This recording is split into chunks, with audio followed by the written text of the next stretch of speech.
It's Sunday, so we're gonna theorize about some things because I kind of came to a conclusion last night on the Spawncast of something that Nintendo might actually try to do with a potential upcoming game in order to sort of test the marketplace, in order to see how the marketplace will react to it, and it involves releasing a game at $70. Now, we're all anticipating the upcoming Nintendo Direct that's supposedly happening. We've heard lots of things about it. We've been talking a lot about it. So some of this stuff might be a little bit of a retread of the videos I've been making recently, but I feel like there's enough stuff in this video to make it stand on its own because the $70 price point for games, it's essentially pretty much here with the start of this new generation with the PlayStation 5 and Xbox Series X. Well, the Nintendo Switch started the generation. That's fine. You can say that and you're not necessarily wrong, but I'm kind of just looking at the overall landscape when it comes to video games. With this new generation, we've started to see the $70 price point as the MSRP for a lot of major titles. There's obviously been a lot of backlash to this.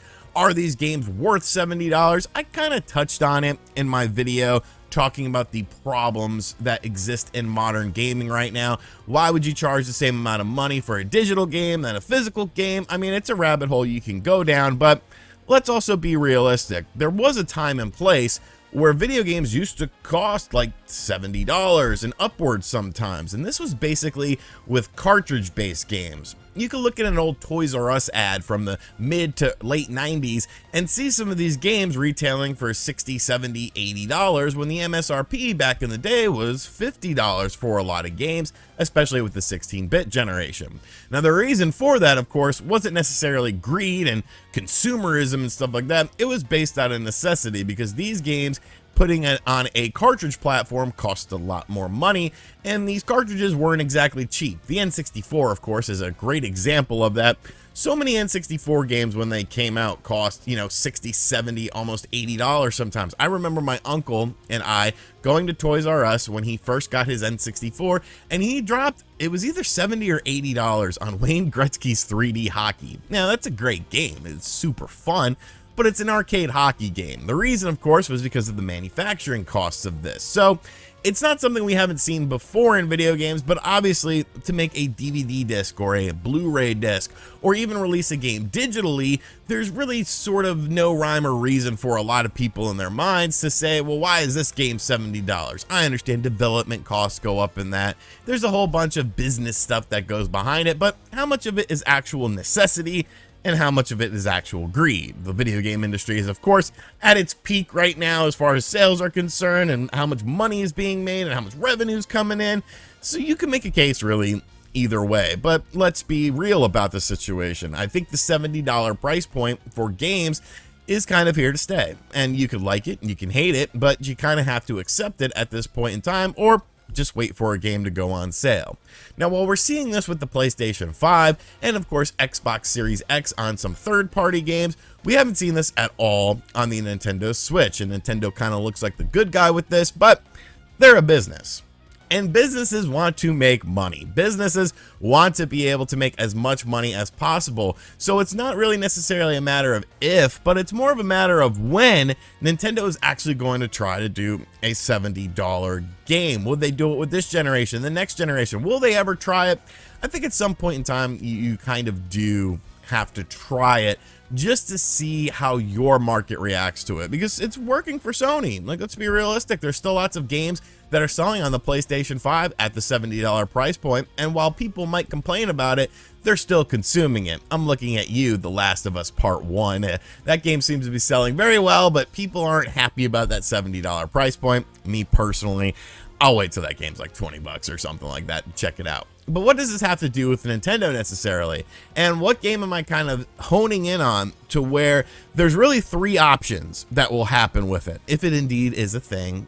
Like I said, there's a lot of theorizing in this video, but if it indeed is a thing, there's three ways it can go.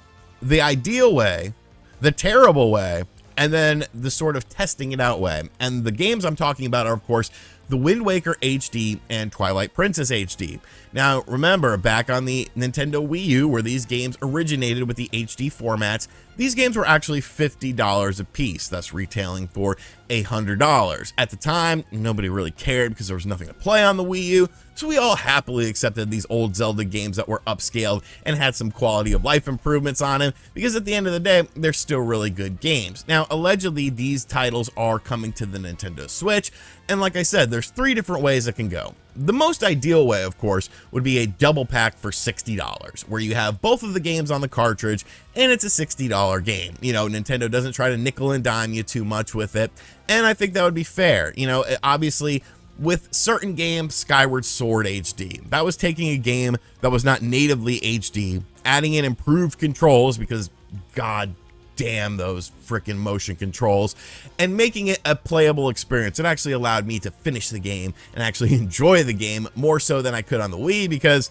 I wasn't doing those freaking waggle controls. So ideally, you're just taking Wii U ports and bringing them over. Now, there have been several Wii U ports on the Nintendo Switch that have come out at full price points. Games like Donkey Kong Country Tropical Freeze came out on the Switch, and that's the most overpriced Switch game in my opinion. It's $10 more than the original Wii U version of the game, and it included Funky Kong.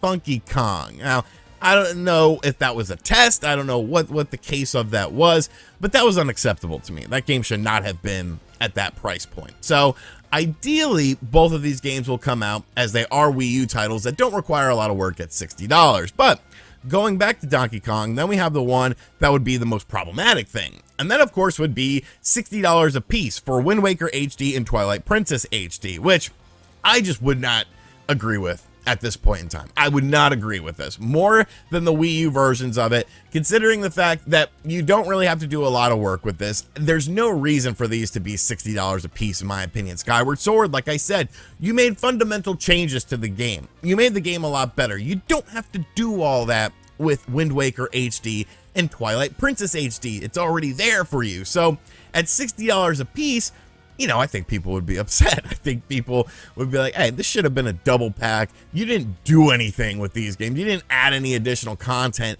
into these games. I don't think it's worth the $60 price point. And then we get to the focus point of this video that I think would be a very interesting decision should Nintendo decide to go down this road. What if they do the double pack, but instead of charging the $60, they try $70. Now, you might be saying to yourself, well, it's a $10 difference. What's the big deal? The big deal is this is how Nintendo can dip their toe into that $70 market that more than likely they're very interested in seeing how the reaction would be.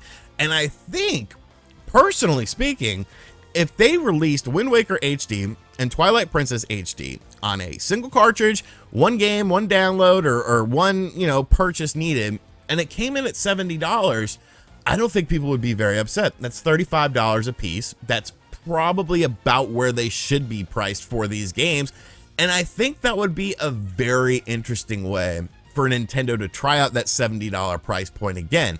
But instead of this price point being based on necessity, like it was during the N64 era, this would be more so to test out what they can do in this new video game market space that's arisen from companies like Sony and Microsoft doing these $70 games. I think it would be very interesting, because I think that's the perfect game, and that's the perfect sort of compilation to where you could introduce people to that $70 price point. And maybe you don't use it all the time, but you introduce them to that $70 price point just to see their reaction. And me personally, I would be fine with it. And I think a lot of people would be fine with it, because you have to look at the alternative option that we talked about. It's either going to be $60 for both of these games. It's either going to be $70 potentially for both of these games, or it's going to be $60 a piece for each individual game. I would much rather spend $70 and get both of those games than get $60. Now, like I said, this is all based on just sort of hypothesis. This is all just sort of based on a conversation that we had on the Spawncast. But the more and more I thought about it, the more and more I thought, this is actually the perfect entry point for Nintendo to try this. You don't have to commit to it. You're obviously getting value with 2 games at the price of $70. Why not give it a try and just see how the market reacts to it? You can always discount the price later on if the game completely flops, but I don't think those games are flopping. I think when you take Wind Waker HD, put it on an OLED screen, that game is going to look freaking amazing. Twilight Princess is one of the most underrated mainline Zelda games ever, in my opinion. I like it almost as much as Ocarina of Time, which is my favorite Zelda game of all time. So I think it would be interesting I think Nintendo might try and do something like this. You know, our President Furukawa is very businessy. You know, he's not sort of a free thinker like a lot of other people are that we've seen with Nintendo before. And I feel like this is an interesting avenue that you could potentially try out with this. And I don't think you would get too much backlash. And isn't that what you want? Isn't that what you want, to be able to introduce something new, but people just kind of accept it, and then it goes well, then you could test it out on further things? You know, it's the industry, man. The industry's all about making money. With the costs rising of everything, you know, in real world stuff such as, you know, components and chips and stuff like that, you're looking for ways to make more money. And I think that's an avenue that maybe Nintendo should try, if indeed this Wind Waker HD and Twilight Princess HD bundle exists. Blame Jeff Grubb, our good old Hail Satan friend over there.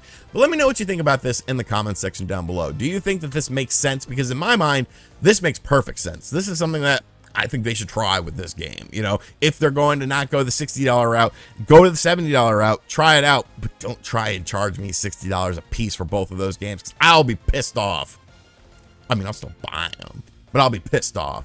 And let me know what you think of everything in the comments section down below. And thank you for watching this video. If you are new to this channel, be sure to hit that subscribe button, like, comment, and share. Hit the bell notification as well. And as always, I'll catch you guys on the next video. Later.